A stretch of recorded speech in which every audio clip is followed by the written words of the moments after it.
ఏపీలో కూటమి పాలనలో అతిపెద్ద మార్పు ఏది అని ఒక పోల్ పెట్టినాము.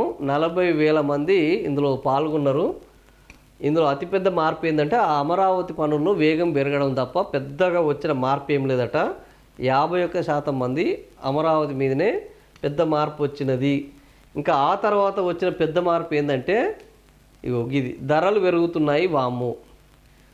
అమరావతిని పెంచుకోవడము, ధరలను పెంచుకోవడం తప్ప పెద్ద మార్పు ఏం రాలేదు. ఏంది ఏపీలో అమరావతి పనుల్లో వేగం పెంచడం చంద్రబాబు నాయుడు యొక్క టాస్క్. జన జీవితాల్లో మార్పు వచ్చిందంటే ఏం లేదు. శాంతి భద్రతలో బ్రహ్మాండం అని చెప్పుకుంటున్నారు కదా. శాంతి భద్రతలు ఏ విధంగా ఉన్నాయంటే 7% శాంతి భద్రతల్లో మార్పు ఏమీ రాలేదు.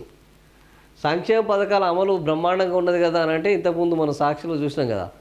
ఏవి సగమే 1,42,000 కోట్ల సంక్షేమ పథకాలకు ఎగ్గొట్టారనడం తప్ప అంతకుమించి ఏం లేదు అనేది 12% మంది జనాలు సంక్షేమ పథకాల అమలు సూపరు అనేది అస్సలు గానే కాదు.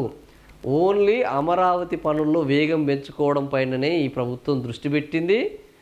ఆ తర్వాత ధరలను పెంచడంలో ఈ ప్రభుత్వం ముందంజలో ఉన్నది అని ఈ 40,000 మందిలో మెజారిటీ 51% ప్లస్ 20 80% మంది 80% మంది అమరావతి పనులు ప్లస్ ధరల పెరుగుదల మీదనే చంద్రబాబు నాయుడు ప్రభుత్వం పనిచేస్తుంది తప్ప సంక్షేమ పథకాలను అమలు చేయడం పైన కానీ, శాంతి భద్రతలను పటిష్టం చేయడం పట్ల కానీ, జనం యొక్క జీవన స్థితిగతులను మెరుగుపరచడం పట్ల కానీ పనిచేయట్లేదని చెప్తున్నారు.